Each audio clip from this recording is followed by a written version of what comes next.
lucky. I got him in because I knew he could take shots from outside the box with his left foot and curl them into the top corner. I don't know what you're talking about. No.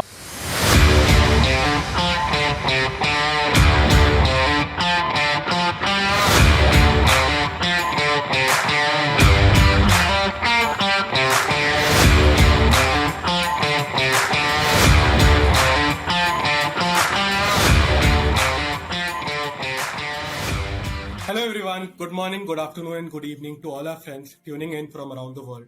I'm your host Akash and I'm joined back by my co-host Ramu and we present to you the Boys Café. Today we have with us a person who needs no introduction in the community. Everyone watches his fantasy football scout video on Tuesdays. He has been a constant support to us since we started the journey. So please join us in welcoming Andy. FPL Mode is the Twitter handle he's known by. Hi Andy, how are you doing?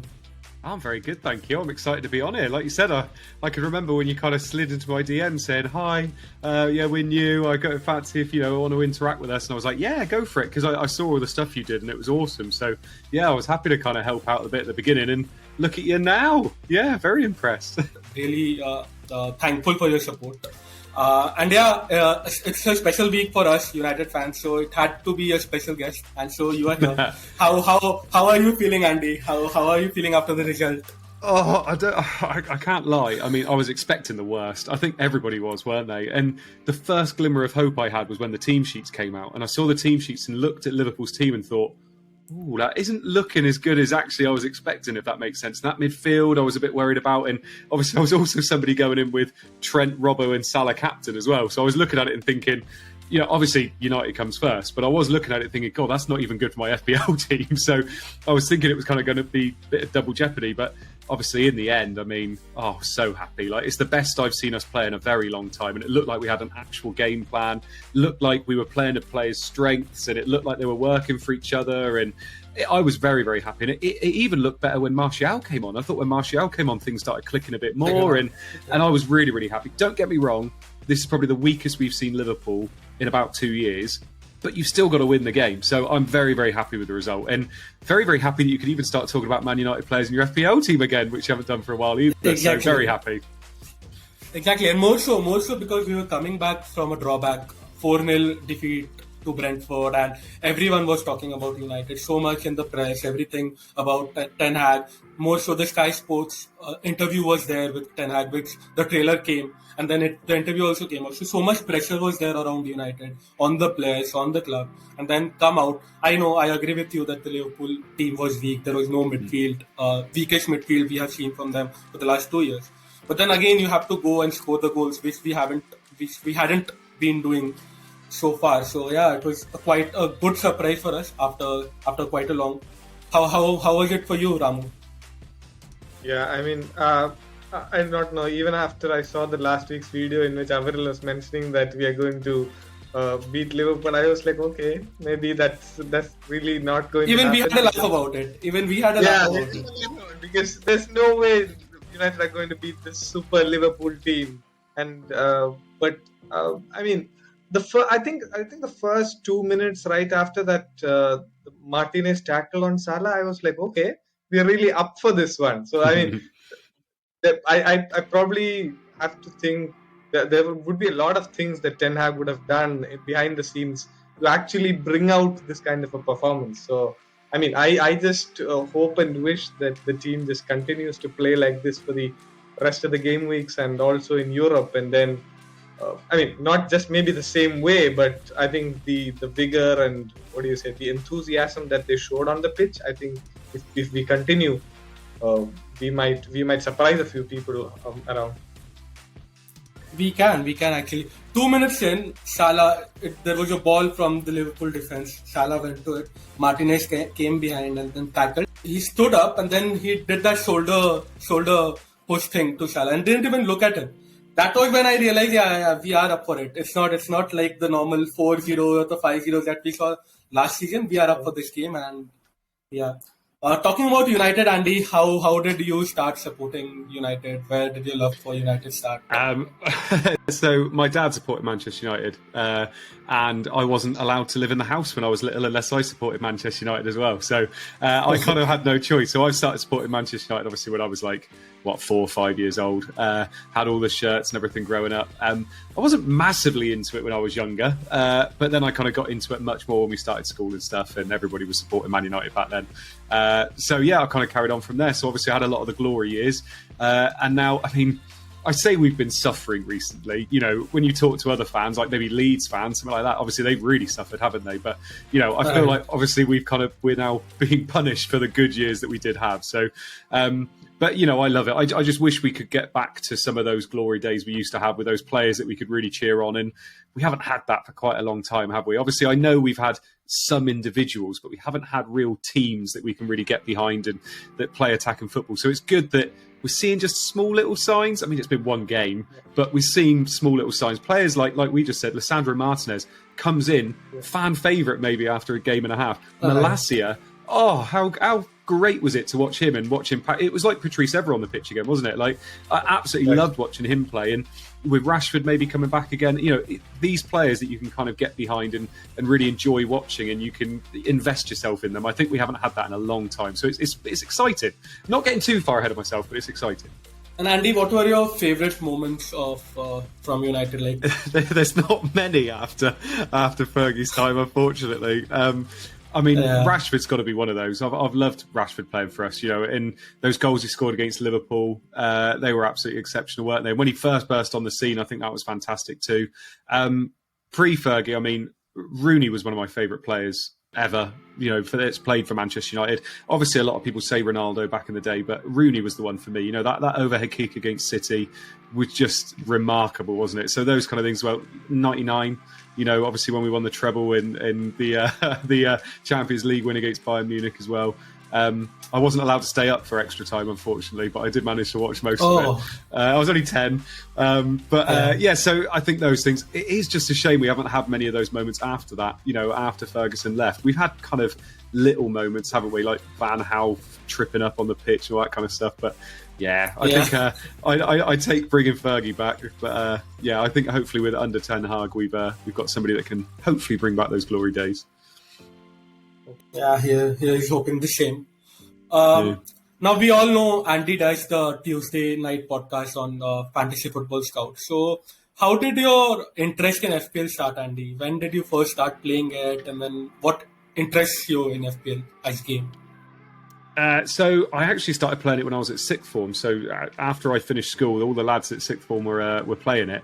So I got into it there. And I didn't really know what I was doing. I was like, Stuart Downing would score a brace for Middlesbrough, and I'd get him in the next week and things like that. And I was finishing like 500k every season. And then I started playing with a few lads at uni, and they were taking it a bit more seriously. So I was like, I'll look up how to play. And I remember going on Scout and reading a few articles and things. And then I started playing against a guy, and we used to have a bit of a bet every year. And so I got a bit more serious and started actually thinking, let's actually look at the fixtures and get people in before a good run and things like that. And then 3 years ago, I joined Twitter. So I had finishes of 30k and 15k, and then I joined Twitter, and it ruined me. Absolutely ruined me. I had so much information and so many people that I thought were experts that were not experts.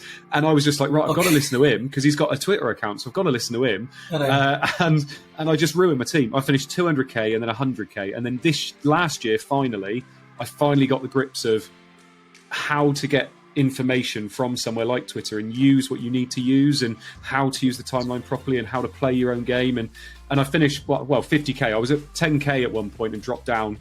It was for loads of reasons, but finished 50k, which wasn't too bad. But I now know that I'm in a good headspace for Twitter in terms of this is how to play FPL on Twitter. So yeah, it's been a journey, but it's been fun. I mean, FPL is brilliant. It's grown massively. I think we're up to 10 million users again, which is just ridiculous. So it is good fun. Yeah, it's growing in India as well. It's in the growing stage, not like what we have in UK and Egypt and Nigeria, for example, but it's certainly in the growing stage. Some tips from you, Andy, like we had like a 2 months break and then we were in the pre-season phase. So what were your mindset like? Were you completely off FPL, off Twitter, or were you looking for information, preparing some drafts? How many drafts did you have? Oh, I'm one of these people that drafts all the time. I can't do it. I'm constantly on it. Like as soon as I got 5 minutes spare, it's like, oh, who can I take out? Who can I bring in? And I was doing pre-season content as well. So I was doing stuff with Praz from Scout. So I was doing those every week. And in some ways it was nice because I like to keep my finger on the pulse, if that makes sense. I don't like to completely switch off. But it was nice to just not have to constantly think about new information all the time. That was quite nice. So, no, it was good. The only thing I will say is, obviously, FPL was a bit different this year. The pricing kind of meant that a template was there very, very quickly, and everybody could get a team they liked really quickly. So, tinkering, although I was tinkering with bits, I probably had about 7 players that were done. Like I was more than happy, and that included the bench as well. So, yeah, it was a bit weird this year with tinkering, and even now it's a bit weird with tinkering as well. But yeah, I never really switch off. Our listeners would have liked to know you more as a person because everyone follows you, everyone knows your tweets, everyone knows your handle, who you are on Twitter. But we have a section called Rapid Fire where we have like 10 to 15 questions. And we just felt it would be nice for the listeners to know your routine and what you do, what are your hobbies, and etc. So we'll ask you questions like one after another. I'll go first and Ramu will go. So just let us know when you are ready and we can get started. Yeah, shoot, go for it. Okay, so the first one, Andy, for you is what does your normal Saturday look like? And of course, the FPL deadline is around 9 o'clock, 10 o'clock UK time. Yeah, it's unfortunately waking up early. I've got 2 kids, so waking up early with the 2 kids, checking my phone for price changes, and then it's gearing up. Usually watching some kind of Soccer AM or something like that, and then looking for the lineups to come out at 11:30. and then trying to watch as much football as possible. 3 o'clock is always watching the scores come in on Soccer Saturday because I play Gaffer as well, so I look out for the championship scores too because I love playing that. And then it's usually watching the nighttime kick-off at 5:30, and then I'll be watching Match of the Day towards the end of the night as well. And usually I'd make 2 matches of those and I'd fall asleep on the sofa. So that's my perfect Saturday. We can relate. Football-filled Saturday. Like most of us. Yeah. Right. Andy, if you could upgrade one position in the current United team by selecting a player from City or Arsenal, who would you pick? Wow. Do you know, I was thinking that was quite tricky, but I mean, the player I'd have, which I think would fit into most is KDB. I think, yeah, it just has to be, doesn't it? Like, don't get me wrong, I'd love like a Ruben Diaz or an Edison or something like that, but I think KDB is just, he's arguably the best midfielder that's played in the league now. I think he's getting to that status. Like he is just unbelievable. Did you see Haaland's reaction to his pass to Silva? Yeah. Haaland was like going, I can't believe that pass. And if Haaland's saying that, like he's ridiculous. He would fit into any team and just improve them tenfold. So yeah, KDB for me. Absolutely agree. Favorite manager post Alex Ferguson? Ten Hag. I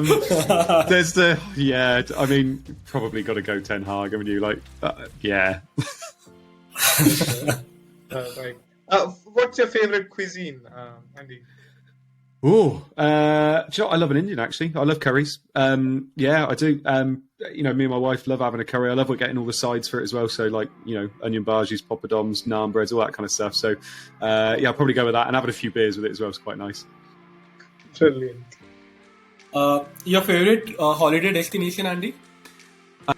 Me and the wife on our honeymoon went to Malaysia, and that was absolutely gorgeous. So went to see Kuala Lumpur, went to Borneo, saw the orangutans, all that stuff, and that was absolutely lovely. So, to be honest, I'm not too fussed as long as it's hot, but that was gorgeous. Brilliant. Okay. So, if you were given a choice to meet one celebrity, who would it be?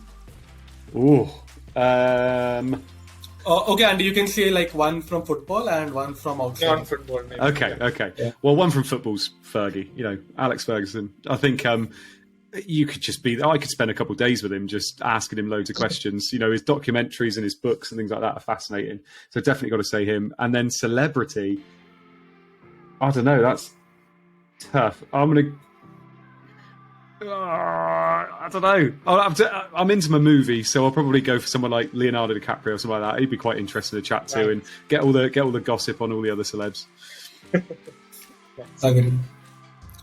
Okay, would you rather let United win the Premier League or you win Fantasy Premier League? Oh, no. Yeah, United to win the league, obviously. I'd much rather that. 10 years ago, I probably would have gone for FPL because we were winning it most of the time anyway. But yeah, I'd love to see us win the league again. Right. So, from the current United squad, name one player that you wish never leaves this team. I mean, I've mentioned him a few times already. It's probably Rashford. I loved watching him come through, and I just feel like I know he's had a tough time, but he's just the kind of character that we want to have around our team, if that makes sense. You know, I know he does a lot of stuff outside that maybe distracts him a little bit, but he's United through and through, and we need those people in our team. And I think when Ten Hag talks about getting the right type of people into our team, he's talking about the kind of character that Rashford is. So, yeah, I'd probably go with Rashford myself. Yeah. Great. Okay. Your favorite Halloween costume? I'm gonna go with. It's a bit off piste here. I have to dress up for World Book Day every year because I'm a teacher. So and this year I dressed up as, I think, what was it? I dressed up as Cat in the Hat. So I'm gonna go with Cat in the Hat. There you go. Okay. So, city or countryside? Countryside. Okay. Movies or TV series? Movies. Okay. Call or text? Text. Okay. Analytics FC or Grass FC? Grass FC. Okay, that was it from the rapid fire round. Yeah. Thank you, Andy. Thank you for being so sporting and answering the questions. I hope the listeners liked it as well. And yeah, now it's time to move on to the real deal, FPL. That's what we are here for. So yeah, let's get started. All right.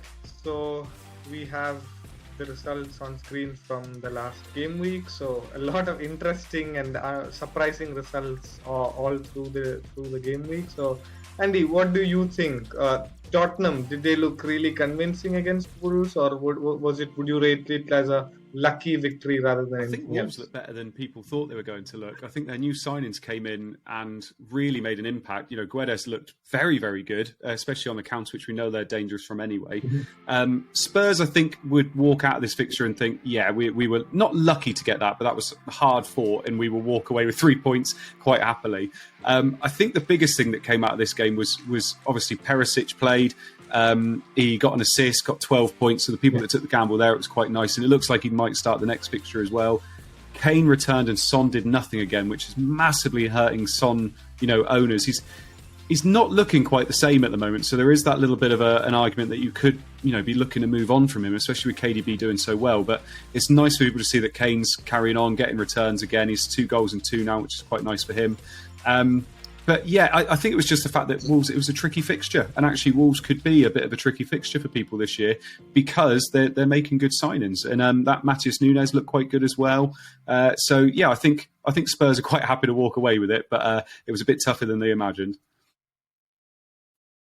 Right. Yeah, I think what we are missing in terms of it is a goal threat. Somebody who actually goes and gets them the goals. I mean, the build-up play, the defense, and the midfield, everything looks all perfect. But I think in terms of a goal-getter, I think that is the only piece that's left. Yeah, but now Jimenez is back. He scored yesterday also, I think. He scored twice, I think. So he's back. And in the EFL. I think his now Neto's and Podence minutes will also, I think, get affected because of all these new signings that are there for Wolves. And more so now, Jimenez is also back. So, and he's the focal point. Like, if he's not there, we saw like Wolves was clearly struggling to get that final touch and finish it. So once he's there in contention, I think he will start. Andy, from you, I think I just wanted to ask that a lot of rumors and speculations were going around that Richarlison was signed and it would affect Kulusevski's minutes more than Son. But now, like, it has been like 3 game weeks for now, and Son hasn't been up to it, like you said. So what do you think? Are there any chances that it affects Son's minutes more, or maybe Son might get dropped because now the midweek games will start from next week. So, what are your opinions on that? It's looking more like that. It's looking more like Richarlison's coming in and giving Son a rest at the end of games, which is massively hurting his minutes because Son was so effective in the second half of games last year, and he scored an awful lot of goals in the last kind of 20, 30 minutes as well. So that's really hurting him because he's so dangerous on the counter-attack as well, against leggy teams that are going for goals. So, and Kulusevski he's such a different player. He's a real ball carrier, and he can change transitions of attack, defenses to attack so well, and obviously he's got such a good cross in him as well. And I think Richarlison I think people were initially worried about Richarlison taking Kulusevski minutes, but it's happened the other way with Son. But also, I think it could happen with Kane. These 3 games in a week that's going to be happening soon. They brought Richarlison in to finally give Kane a rest, and I think it is going to happen at some point. We're all worried about Haaland, but it could equally just as quickly happen with Kane. So out of all of them, it's Kulusevski I'm least worried about, which is quite interesting. So if he keeps up those X minutes, he's the one you want to own, and he's 3-4 million less than the others. So that was from the Tottenham Wolves game. Moving on, Crystal Palace Villa 3-1. Anything from FPL perspective, Andy, from this game? Yeah, I mean, 2 big things for me. One, Villa, I just don't like Villa. They're all over the place. Gerrard, would not be surprised if he's the first manager sacked. He doesn't seem to know his best team, and they just can't seem to defend or score enough goals at the moment, which is not what you want in FPL, not what you want for Villa. So I'm not a massive fan of them at all. The other big thing for me is I really like Zaha. I really, really like him. This game, he had 2 goals, a missed penalty, and he got booked, and he got 3 bonus points. Like, he is everything you want at the moment in an FPL player. And I think he's 7 million. He might go up to 7.1 before deadline. So 7.1 tonight, I think. Is it tonight? So I really like him. I really like the look of him, and he's somebody that I think you could get in, and it could break the template a little bit. It could be a player that's quite lowly owned that could do quite well with their fixtures coming up. It's just, you've got to think of Crystal Palace that they're not under Roy Hodgson anymore. They're under Vieira, and they do put up good XG. In this game, they put up almost 3 XG, which is brilliant. So I feel like they're performing to what their XG is saying, which is always a good sign as well. So I really like Zaha. So he's somebody that I'm definitely looking at in the next couple of weeks. All right. Moving on, Everton, Nottingham Forest. I don't think we have anything to cover from Everton. Anything from Nottingham Forest? Neco Williams, Andy? Yeah, Neco Williams. Brennan Johnson obviously looked good again as well. He's somebody that's got to be on your radar because Forest fixtures look quite good a bit later on, and I think he's quite cheap at 6 million. It's going to be tough to go with someone like him, obviously, because of there's so many other nice options up front. Obviously, the big thing with Forest at the moment is they just signed Gibbs White, and how is he going to fit in? 5.5 million, I think he is. So he is somebody they paid an awful lot of money for him. So he's got to be starting, you would have thought. So he's somebody to keep on the radar moving forward. But apart from that, it's kind of tough to pick players from them, I would have thought. Fulham, Brentford 3-2. That's a good game from FPL perspective. Mitrovic was there. Then a lot of people brought in Da Silva, got burnt by him. Tony, a great option. So, yeah, Andy, over to you. Yeah, I mean, 3 players for me in these games. So Mitrovic, which I think Mitrovic is going to be the third striker for a lot of people moving forward. It's between him and the opposition in this game, which is Tony. It's going to be between Mitrovic and Tony, because the thing with Mitrovic is, I feel like he's just going to get goals this season. He's going to get you 10, 15 goals, and how cheap he is absolutely brilliant. He's on penalties, which is lovely. Tony's exactly the same. The thing I love about Tony is how involved he gets in everything. He gets assists as well. Saw against United, he had 2 cracking assists against United. And I like the fact that he's on penalties as well. They both have, again, X minutes, which I talk about all the time. And I just love them both as options. Obviously, Tony's a little bit more expensive than Mitrovic, but they'll probably be about the same by the end of the season. And the other player, our perfect bench enabler that we should probably be playing in some games is Andreas Pereira. He's on set pieces, attacking midfield. He seems to be assisting the goals that we want as well. We got 8 points this week, and he was in first on the bench for most people's teams. So he is that person where if you're in a better transition with your team and you're having to make some changes, he can play for you in some nice fixtures. So I think those 3 players are the ones I'll be having from these 2 teams. If we put you in a spot, Andy, if you had to choose one between Mitrovic or Tony to bring in for the next set of fixtures until we wildcard, who would that be? It's tough because Mitrovic's fixtures look lovely from kind of game week 6 onwards. So Yes. Based on what my gut is saying, I think I would be going with Mitrovic because he's that goal scorer. Like, don't get me wrong, Tony is a nice goal scorer and he's on pens as well, but obviously he gets involved a lot more. He reminds me of someone like Ollie Watkins, where like the system is dependent on him, whereas Mitrovic is just that goal scorer. And they're putting up really good XG for them at the moment. I think they're in the top 5 for XG that they put up in the first 3 games. Yes. And considering they've played Liverpool in that, I think that's quite good. I know Liverpool defence isn't amazing, but it's still good for a newly promoted side. So they were great and an attacking team in the Championship. They're carrying it on this year. And if they're going to score goals, Mitrovic is going to be getting goals. So I think he would be my pick. Moving on to the Leicester and Southampton game. 2-1 Southampton. What are your thoughts? Leicester didn't look that good. Apart from the goal also that they got, the XG was pretty low. And then Maddison, obviously he scored that beautiful free kick. But apart from that, I don't think there are a lot of good options from Leicester at the moment. Yeah, you've hit the nail on the head there. I'm somebody that went with Ward Everson double up, and I've absolutely hated it. I literally hated it. Ward's got me 1 point every week. Their defense is awful. It really is awful. Like they're losing Fofana. Fofana's most likely gone to Chelsea as well. I do not see it improving in any way. I don't see it improving. I feel like this is going to be, one of those things that lasts for quite a while. You also kind of alluded to it there, where they're scoring goals with hardly any XG. I think they've scored 5 goals this year, and I think they've only put up like 1 XG or something. Maddison seems to be scoring free kicks, screamers that are kind of 0.1 XG and things. And that is not sustainable. They can't keep this up. I know Maddison's in the form of his life, but he can't keep doing it. And I worry for Leicester moving forward. I really do. And if you've got Leicester assets, unless it's Maddison and you're going to keep getting lucky, I feel like it's a tough sell. Southampton have actually started not a too bad a way, to be perfectly honest. They're putting up some good numbers. James Ward-Prowse is always somebody you can look at. I think he's somebody that is always going to be on every set piece, and he's just going to tick along all season. So he's not the worst player to get in there. He's not the biggest upside, but he's not the worst player. But for 2 teams that have been up there in previous years, to only really mention one player you're interested in is tough, isn't it? And Andy, not sure. What do you think about Shea Adams? Do you think he's going to regularly play, or is it too early to make any comment? The biggest thing with him is there's just others I want to own. I don't think I'd be going for someone like Shea Adams. I swear he was linked with leaving them in the summer as well. And all of a sudden now he's back, and I would very much struggle to pick him. When you've got someone like Mitrovic, Tony, they're just there sitting there ready to go. And even then, that's if you want to play 3 up front, because you're going to have Haaland, Kane or Jesus. So, I struggle with him personally. Yes. Agreed. And Baker, when he was on our pod, he mentioned that Leicester games always start at 1-1. They are going to concede, and then they find a way to score as well. Yeah. Now, they have a Chelsea game coming, and like you mentioned, you are on both Leicester keepers. If you want to move on from the keepers, will you move on with a hit also, -4? No, I'll never take a hit for a keeper. I just don't see it. Like, even if he gets me 1 point, I need the other player to keep a clean sheet. And we saw this week, it's never a guarantee that your players are going to keep a clean sheet. So I'll never ever do it for a hit. So I'm going to roll this week, most probably. You'll see that later on, and it will be gone the week after. Well, Everson will be, not Ward, but yeah. Yeah.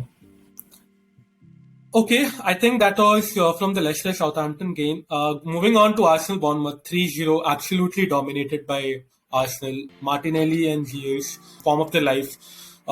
You, Andy, had Saliba there. You got a lucky, not a lucky haul, but I would say it was a lucky goal. It was a lucky goal from Saliba, but he has looked absolutely solid in defence. He is one to look out for. Yeah, your thoughts on that game? Lucky. I got him in because I knew he could take shots from outside the box with his left foot and curl them into the top corner. I don't know what you're talking about. No, I actually moved early in Gameweek 2 on the Saturday night and got Saliba in and De Silva in. So I'm really glad I did that. It worked out okay in the end. But Arsenal looked great. So you must have got the own goal as well, right? No, I didn't know. So after Gameweek 2. After Gameweek 2. One day of Gameweek 2 had gone and I got him in. But it's because of price changes. Yes. Arsenal have looked great. Yes, they've had some nice fixtures, but you have to win those nice fixtures, and that's exactly what they've done. They're keeping clean sheets. Obviously, they've kept 2 out of 3 now. Martinelli started really well. He's exactly what we want. He's priced wrongly, basically, isn't he? He's an absolute better. What am I looking for? He's an absolute gift at that price. And Jesus is brilliant. He only got an assist in this game. I feel unlucky for captainers in this game because he had the chances. He had one that he pelted straight at Travers, didn't he? And he had one that was offside, just offside, and he also got an assist. That could have been a haul any other time. Martinelli looks great. Odegaard, I wouldn't trust Odegaard doing that every week, obviously. So I don't think he's the player I'd want to own. I think you need to have a defender for this run. And, Saliba, Zinchenko, Gabriel, all of those players are great moving forward. Dare I say it, Granit Xhaka is actually becoming somebody we can put on our watch list because Zinchenko kind of leaves that left wing-back role, cuts inside, doesn't he? And then it leaves Xhaka to go forward. And he was really involved as well. So he's not the player I would want because I'd want one of the other ones, but he is somebody you can actually put on your watch list now. So yeah, I think if you don't have triple Arsenal by now, it's still okay to take a hit and get them in. Like I think you need to with this run they've got. It's worrying that I haven't mentioned Saka because Saka was somebody that a lot of people wanted and they thought there was their best 8 million midfielder. I think with Tomiyasu coming back, it frees up Saka quite a bit because I think he's been having a cover for Ben White there. But I think Martinelli, Jesus, you have to have, and then it's whether you pick a defender, which I think is sensible. I think they're borderline essential at the moment, I would say. I was going to mention that actually about his EO. His effective ownership is ridiculous now. 80%, and it's probably going to get even higher as well. It only takes a few managers to captain him, and he's your worst nightmare every week. Unless you captain him, you don't want him to play. The only thing that's good about it is it makes Salah more of a differential, which is quite nice. So, he's going to be a nightmare moving forward, Jesus. And how many times are we going to hear that Salah being a differential? So if that is happening, it's a very good opportunity for all the managers. Next up is a surprise element here. 3-0 Leeds defeated Chelsea. Chelsea didn't look good defensively. They have been looking rusty and have been in a bit of mess. They're looking everywhere for the signings that they want. They want Aubameyang in front. They want Fofana now from Leicester, which got rejected today morning. But I think they're going to put in a new bid as well, but didn't look good. What do you think, Andy? Yeah, let's first talk about Chelsea, then we'll cover Leeds. Okay, so Chelsea, it's a bit of a worry. Chelsea always do this. People start to get confident in their defence, and people double up, triple up, and then they get absolutely smashed. They did it 2 years in a row against West Brom. They lost 5-2, and then the year after, I think I doubled up on them, and they got absolutely ruined as well. So they always seem to do this. And Tuchel had such a good start with Chelsea in terms of clean sheets, and then since then they've always been a little bit untrustworthy. The big thing you can say about their defenders in Cucurella, to be fair, and Reece James, you don't really get them for their clean sheets. You do get them for their attacking threat. And Reece James, even when he's playing right centre-back, does have that ability to, when they're in attack, they go to that 4 at the back and he plays right back, doesn't he? So he still gets forward. And at times, he was still their best attacker. He had that shot from just outside the box that Meslier just put round the post. So he's still there. I don't trust any other player for Chelsea, if I'm perfectly honest. It's Reece James, Cucurella, and that's probably it. Fofana, when he comes in at 4.5, could be an interesting one if they are going to have a nice run. But, this is the kind of thing you don't want to see. You don't want to see him going away to Leeds and losing 3-0. This is not what you want when you've got double defence. So I've seen a lot of people talk about moving off Cucurella, even though they've only just got him in. I think if you've got Reece James, you hold, because he can be absolutely devastating in any week. But I wouldn't want double defence. I really wouldn't. Yeah, and I think a lot of people had Mason Mount. What do you think, Andy?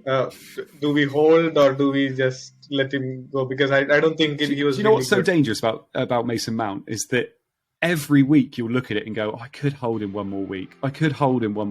And you're kind of looking. Now they play Leicester. Yeah, that's it. They've got Leicester next week. People were doing it this week. They said, yeah, but they've got Leeds, and so you keep him, and then it's Leicester, and you go, oh yeah, but it's Leicester, and you'll do that every week until you wildcard. And I feel like the opportunity is there to move off him and go for someone else, because he's going to be losing managers, and you've got people like Rodrigo, Grosh, Trossard, people like that who are only going to be going up and looking good and have lovely fixtures.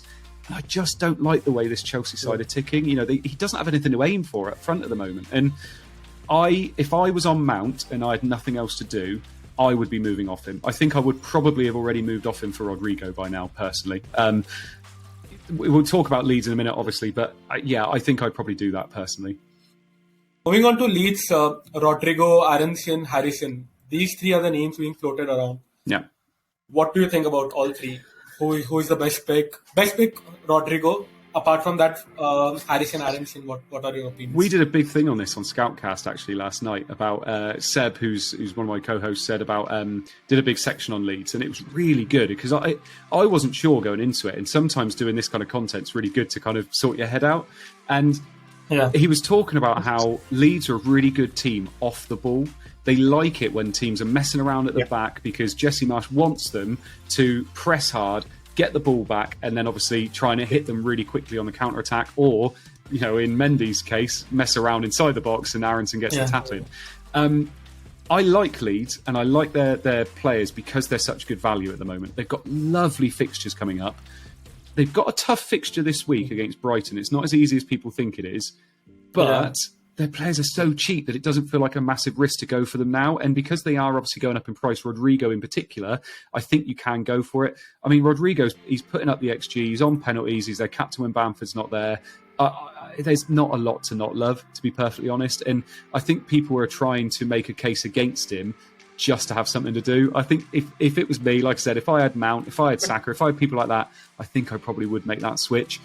If you didn't have 6.3, I think he's at the moment, 6.3 million to spend, I think I'd be going for Aronson over Harrison, just because I think he's that little bit more nailed and he's in that position all the time that I want him to be in. Harrison does have the points, don't get me wrong, but I think Aronson would be that one that I would go for over him. Completely agree with that. Moving on, and we have the Brighton man here as well. 2-0, Brighton, Trossard, man of the moment. Gross, a lot of managers are there on Gross. So Ramu, over to you. What do you think about this game?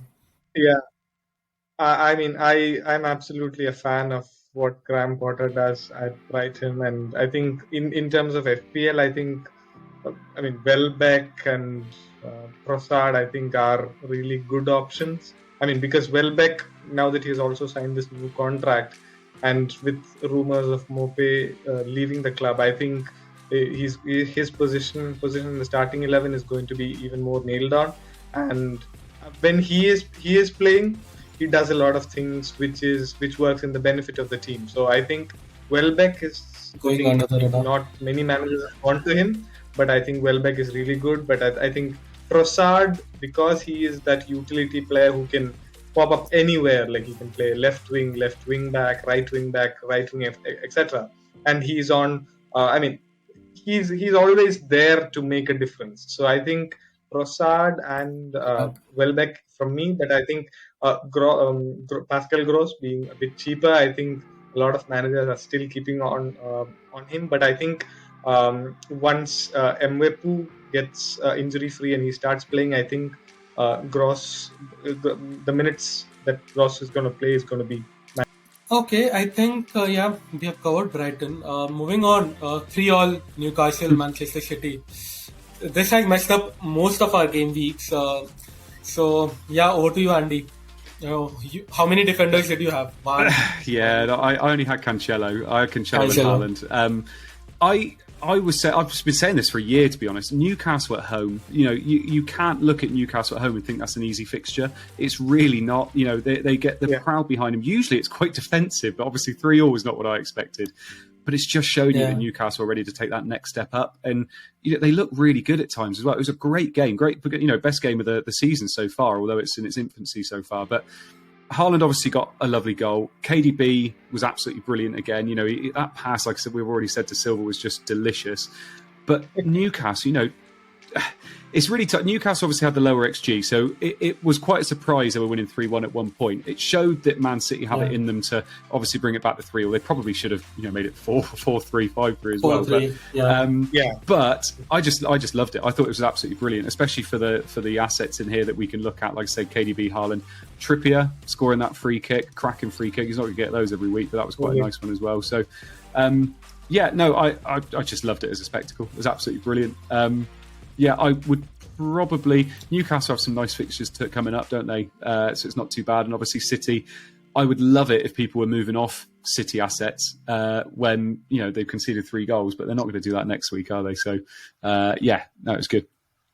One last question from that game would be, if you are on double defense, Manchester City, then would you want to move on from that one City defender? No, I don't think so. I think they're the defence I trust the most. They're going to be getting 20 to 21 clean sheets this season. They've done it the last 3 years, haven't they? So I wouldn't be moving off it at all. Interesting to note, Cancelo isn't quite putting up the numbers he has been. That is something to note. Yeah. And for 7 million, it's a lot of money. But when you've got him and Walker, it just seems good value at the back, doesn't it? Exactly, and we mentioned this in our thread today as well, that just consider this game week as an anomaly. This is not going to happen every week. Manchester City won't concede every week. They are the best defense in the league for a reason. So just keep your trust. If you have their defenders, just have them. The next couple of game weeks are great. They have Palace now, they have Nottingham next week. So just keep your faith in them. Walker started today, so that is something to keep in mind. Maybe his minutes might start getting managed going forward. But Cancelo is as nailed as anyone can get, along with Ederson as well. Yeah. Now, from the tactical bit, we have already discussed United-Liverpool. But from the FPL perspective, any United assets, Andy, are you looking at?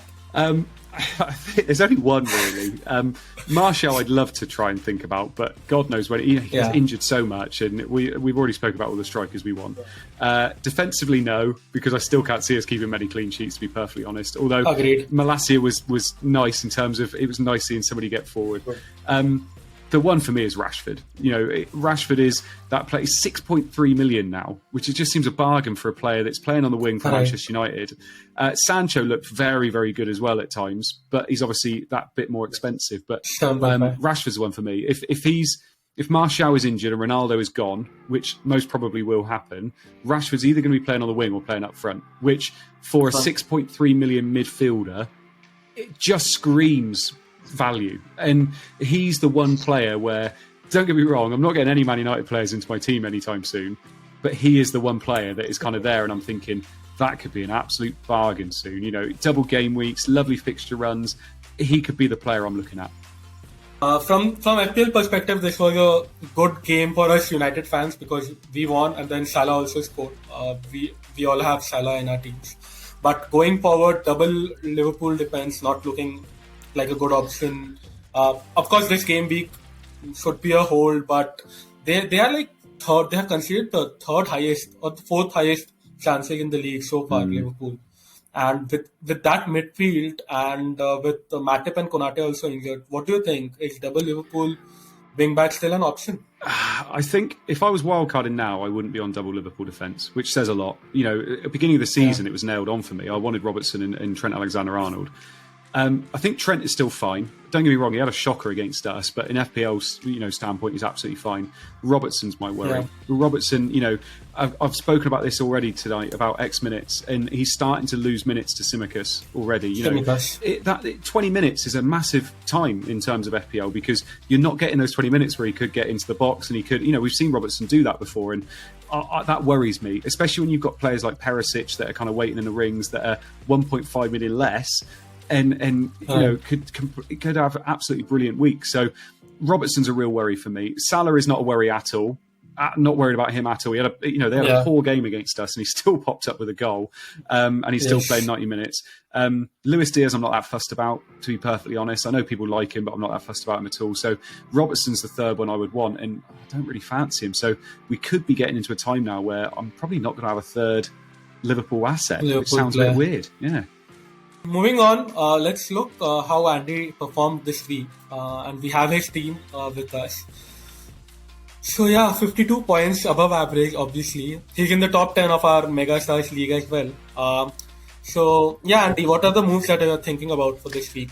Oh, I'll be rolling this week. So I've got absolutely, I got 0 in the bank. So the one thing I don't like about my team this week is Ward in goal. Apart from that, I've got Trent, Cancelo, James, Saliba, Robertson. Absolutely fine. I'm happy with playing 5 at the back. That's why I brought Saliba in. Salah, Martinelli, Kulusevski, all have gorgeous fixtures. Kulusevski, I'm happy, not as Forest away. That's quite nice. And then I got Haaland and Jesus. There's nothing I would change about the rest of that team. Absolutely nothing, apart from maybe bringing someone like Perisic in for Robertson, which I don't fancy doing. Robertson's got Bournemouth at home. It's just Ward. If I had 0.5 million in the bank, I would move Ward to Sanchez this week. But I'm going to be rolling this week, and then I'm going to change Robertson or Kulusevski, going to downgrade them, and then upgrade Everson to Sanchez, Meslier, or Pope. That's my early plan for 2 weeks' time. So I'm really happy with my team. I feel like that Saliba move kind of came up trumps, which I'm really happy with. 52 points, I'm around 400k at the moment, which I'll very much take. So yeah, no, I'm really happy, to be perfectly honest. We are not going to ask who you are going to captain next week. It's going to be Salah. Yep. So moving on to the fixtures that we have for next game week. And if you did not want to captain Salah, what are the other options if there are? And what are the games that you think will be high scoring and good from a skill perspective? Yeah, so I mean, if I wasn't on Salah, I think I would probably be on Jesus. Arsenal against Fulham. I think he showed us every week he's so dangerous, and he's going to have these weeks, I think, where he's unlucky, but then he's going to have weeks like he did against Leicester where he gets 2 goals, 2 assists. Like, he's going to absolutely explode in some games. So I think it's actually quite close between those two personally, but it will still be on Salah for me. I think City against Palace, I think KDB or Haaland. It's going to be interesting. I think Haaland will play this game, but then it's whether he plays the game after that, because this is where we've all of a sudden got 3 games in 1 week, and he's not going to play all of them. Pep has literally come out and said he will not play all of these games. So I think he gets this one. The thing, again, talk about X minutes, is that he probably won't play the whole game. And, he'll probably go off after 70, 75 minutes, something like that. So, because I would have thought he would play in Champions League. And then we're probably going to see Alvarez the next weekend. So I think, for me, Haaland is a third. And then it's Salah, then it's Jesus, then it's Haaland or KDB, personally. KDB will probably get the whole game. In terms of other games I quite like this week, Chelsea-Leicester is going to be interesting, because Leicester cannot keep clean sheets. So, someone like Reece James could be quite interesting in that game. Agreed. Tony against Everton, I think it's more so because Leicester don't have the XG as well, so Reece James can have the clean sheet as well. Yeah, exactly. So I'm looking forward to that game. I know what's going to happen. It'll be Leicester 1-0 somehow, so I get my Ward clean sheet. That would be FPL at its best. Brentford against Everton's nice. Tony against Everton. Everton are still at sorts with their defence and kind of getting their team together and putting in a good performance. So Tony against Everton could be quite nice. Apart from that, I'm looking at kind of Spurs Forest. I like that one. I think that's good for Spurs. I think people on Son, it's going to be really tough to sell him before Forest away, because Forest are conceding chances. So for me, Son, Kane, Kulusevski, who I'm going to be on, and Perisic, who looks like he could start that game. I think it's a nice fixture, personally. I can see Forest scoring, but I think they're going to concede a lot of chances as well. So, yeah, those are the ones for me. Those are the fixtures that I'm keeping an eye out. One question that's being floated around the community, Andy, is that if you are a Haaland owner and you heard Pep's comments as well, and now Kane is playing against the Nottingham Forest, so would you make that move? I don't think I would. Not this week. I don't see any reason why Haaland wouldn't play against Crystal Palace, because, I don't know. He's not playing tonight, is he? He's not playing against Barcelona tonight. Both KDB and Haaland are on the bench. So, Foden has started as a 9.